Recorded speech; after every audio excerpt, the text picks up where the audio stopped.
તો મિત્રો આપણી ગુજરાત સ્ટડીઝ યુટ્યુબ ચેનલમાં ફરી એકના વિડીયોમાં આપનું હાર્દિક સ્વાગત કરું છું. હવે મિત્રો આજના વિડીયોમાં જે એલઆઈસીમાં ભરતી આવેલી છે, ઓકે, એલઆઈસી વિશે તો તમે બહુ સારી રીતે જાણતા હશો કે એલઆઈસી શું છે. તો ભારતની સૌથી મોટી વીમા વિભાગ ડિપાર્ટમેન્ટ છે કહી શકાય આપણે, અને એ ડિપાર્ટમેન્ટમાં તમને સારી એવી પોસ્ટ પર નોકરી કરવાની તક મળી રહી છે. અને આના માટે કોઈ પણ ગ્રેજ્યુએટ હોય એ ફોર્મ ભરી શકશે. અને આ ભરતીની સૌથી મેઇન વાત એ છે કે આમાં કોઈ પણ નેગેટિવ માર્ક સિસ્ટમ નથી. ઓકે, કોઈ પણ નેગેટિવ માર્ક સિસ્ટમ નથી. ઓકે, તો આ એની સૌથી મોટી વાત છે. અને સેલેરી બહુ જબરજસ્ત સેલેરી તમને મળશે. શું છે પરીક્ષાની પદ્ધતિ, સિલેબસ શું રહેશે, કે પરીક્ષામાં કેવું પૂછાય છે, શું પેટર્ન હોય છે, બધું જ ડિટેલમાં આપણે આ ભરતી વિશે માહિતી મેળવીશું. તો પ્લીઝ વિડીયોને લાસ્ટ સુધી સ્કીપ કર્યા કરજો. બીજું, વિડીયોને આગળ સ્ટાર્ટ કરતાં પહેલાં તમને નાનકડી રિક્વેસ્ટ કરું છું કે ચેનલને સબસ્ક્રાઇબ ના કર્યો તો ચેનલને સબસ્ક્રાઇબ કરી રાખો, જેથી કરીને આવનારી સરકારી ભરતીના અપડેટ તમને રેગ્યુલર આપણી ચેનલના માધ્યમથી મળતા રહે. હવે મિત્રો, આ સ્ક્રીન ઉપર તમે જોઈ શકો કે જે ભરતી આવેલી છે એલઆઈસીમાં, એનું આ ઓફિશિયલ નોટિફિકેશન છે. તમે જોઈ શકો કે કઈ પોસ્ટ પર આ વેકેન્સી આવેલી છે.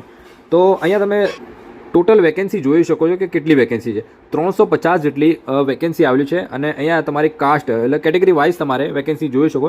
SC STમાં કેટલી છે, OBCમાં 91 વેકેન્સી છે, પછી જનરલ કેટેગરીમાં 142 વેકેન્સી છે. એવી રીતે તમે વિડીયો પોઝ કરીને જોઈ શકો છો. હવે ઇમ્પોર્ટન્ટ ડેટ્સની વાત કરીએ કે ફોર્મ ભરવાના ક્યારથી સ્ટાર્ટ થાય છે, તો ઓલરેડી 16 ઓગસ્ટથી આના ફોર્મ ભરવાના શરૂ થઈ ગયેલા છે. અને 8 સપ્ટેમ્બર 2025 ફોર્મ ભરવા માટેની છેલ્લી તારીખ છે. એક્ઝામની વાત કરીએ તો મિત્રો, એક્ઝામ ક્યારે લેવાશે, તો જે તમારી પ્રિલિમિનરી એક્ઝામ છે એ ઓક્ટોબર મહિનામાં, એટલે કે 3 ઓક્ટોબર 2025 તમારી પ્રિલિમિનરી એક્ઝામ લેવાશે. અને મેઇન્સ એક્ઝામ છે એ નવેમ્બરમાં લેવામાં આવશે. અને આ એક્ઝામમાં કોઈ પણ પ્રકારની નેગેટિવ માર્ક સિસ્ટમ નથી, MCQ ટાઈપની એક્ઝામ હોય છે. શું છે ડિટેલમાં આપણે પરીક્ષાની પદ્ધતિ વિશે જોઈએ. એની પહેલાં તમને જોઈ શકો કે એજ ક્રાઇટેરિયા શું છે, કે એજ લિમિટ શું માગેલી છે. તો અહીંયા કેટેગરી પ્રમાણે જે તમને 5 વર્ષ 3 વર્ષની જે ઉંમરમાં છૂટછાટ મળતી હોય છે, PWD 10 વર્ષની હોય છે જનરલ કેટેગરીમાં, અને SC ST ને 15 વર્ષની છૂટછાટ હોય છે, OBC ને 13 વર્ષની છૂટ મળતી હોય છે. તો આ પ્રમાણે હોય છે. સેલેરીની વાત કરીએ મિત્રો, સેલેરી કેટલી મળતી હોય છે, તો સેલેરી બહુ જબરજસ્ત સેલેરી તમને જોવા મળશે. લગભગ જ કોઈ એવી ભરતી હશે કે જેમાં આટલી બધી સેલેરી તમને જોવા મળશે. તો અહીંયા વાંચી શકો છો કે સેલેરી જે છે 1,26,000 રૂપિયા પર મંથ તમને સેલેરી મળશે. તો સૌથી હાઈએસ્ટ લેવલની પોસ્ટ છે, અને સેલેરી પણ એ પ્રમાણે તમને જોવા મળશે. તો સેલેરી બહુ જબરજસ્ત છે. 1.5 લાખ રૂપિયા સમથિંગ સેલેરી તમને મળે છે. હવે આના ફોર્મ ભરવાની પણ એટલી બધી ચાર્જ હોતી નથી, જેવી રીતે બેન્કિંગમાં હોય છે કે 700-800 રૂપિયા. એવી રીતે તમે જોઈ શકો છો કે જે અહીંયા ફોર્મ ફિલિંગ ચાર્જ છે SC ST માટે 85 રૂપીસ છે. અને જે બાકીના ઓલ અધર કેન્ડિડેટ છે એમને 700 રૂપિયા એપ્લિકેશન ફીસ છે, પ્લસ GST છે. ઓકે, ઓલ કેટેગરી માટે જે SC ST સિવાય છે એમને 700 રૂપિયા છે, રાઈટ. ઓકે, હવે સિલેક્શન પ્રોસિજરની વાત કરીએ કે સિલેક્શન પ્રક્રિયા કેવી રીતે હોય છે. તો સૌથી પહેલાં તમારી પ્રિલિમિનરી એક્ઝામ લેશે, મેઇન્સ એક્ઝામ લેશે, અને ઇન્ટરવ્યૂ લેવાશે. આના બેઝ ઉપર તમારું સિલેક્શન થાય છે. હવે જે પ્રિલિમિનરી એક્ઝામ છે ને, MCQ બેઝ એક્ઝામ હોય છે. અને કેવી રીતે હોય છે એ તમે જોઈ શકો છો કે એક તો 3 સેક્શનમાં પેપર પૂછાય છે, રિઝનિંગ પૂછાય છે, મેથ્સ પૂછાય છે, અને ઇંગ્લિશ પૂછાય છે, રાઈટ. હવે જે રિઝનિંગ છે એ 35 ક્વેશ્ચન 35 માર્ક્સ રહેશે. હિન્દી અને ઇંગ્લિશ રહેશે પરીક્ષાનું માધ્યમ. અને જે મિનિમમ ક્વોલિફાઈંગ માર્ક્સ છે SC ST PWD માટે 16 માર્ક્સ હોય છે. અને અધર કેન્ડિડેટ માટે, અધર કેટેગરી માટે, OBC જનરલ માટે 18 માર્ક્સ હોય છે. એટલે કે 35માંથી 18 માર્ક્સ મિનિમમ લાવવા જ પડે છે પર સેક્શનમાં. ઓકે, અને 20 મિનિટ તમને પર સેક્શન તમને સમય મળશે. CBRT પદ્ધતિથી આ પરીક્ષા લેવાશે. નો નેગેટિવ માર્ક સિસ્ટમ હોય છે. કોઈ પણ ખોટો જવાબ ટિક કરો છો તો એના કોઈ નેગેટિવ માર્ક્સ કપાતા નથી. એટલે કે જે સેક્શનલ કટઓફ છે તો આ ઇઝીલી તમે ક્વોલિફાય કરી લેશો. ઓકે, ક્વોન્ટિટી એપ્ટિટ્યૂડ એટલે કે મેથ્સની વાત કરીએ તો મેથ્સમાં પણ 35 ક્વેશ્ચન 35 માર્ક્સ હોય છે.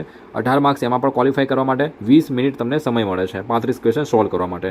English language with special emphasize on grammar, vocabulary and comprehension 30 question હોય છે 30 માર્ક્સમાં. 20 મિનિટ સમય મળે છે, એમાં 10 માર્ક્સ લાવવાના હોય છે.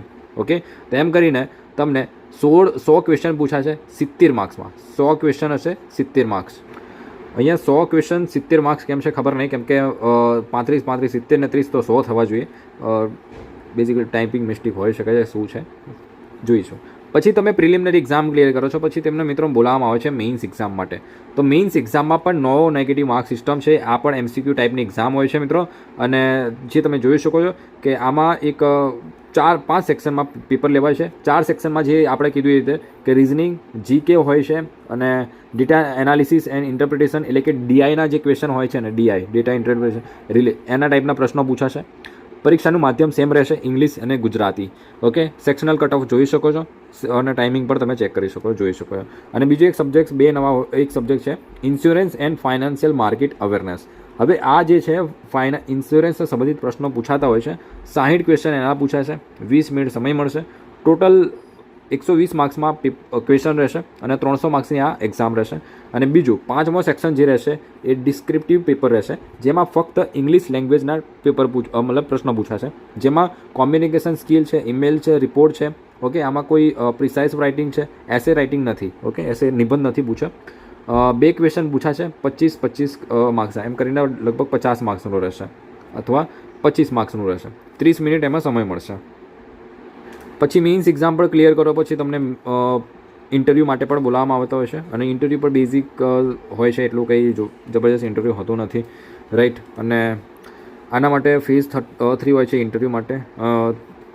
તો જે પણ ફિમેલ કેન્ડિડેટ હોય, મેલ કેન્ડિડેટ હોય, ઇન્ટરેસ્ટેડ હોય, ફોર્મ ભરી શકો છો. અને ફોર્મ ભરવા માટે નીચે એક નંબર તમને જોવા મળતો હશે, એ નંબર ઉપર તમે વોટ્સઅપ મેસેજ કરી શકો, તમને ઘરે બેઠાનું ફોર્મ ભરી આપવામાં આવશે. અને બીજું કે આના સિવાય તમને કોઈ ડાઉટ હોય, કોઈ પ્રશ્ન હોય તો કોમેન્ટ સેક્શનમાં કોમેન્ટ કરીને પૂછી શકો છો.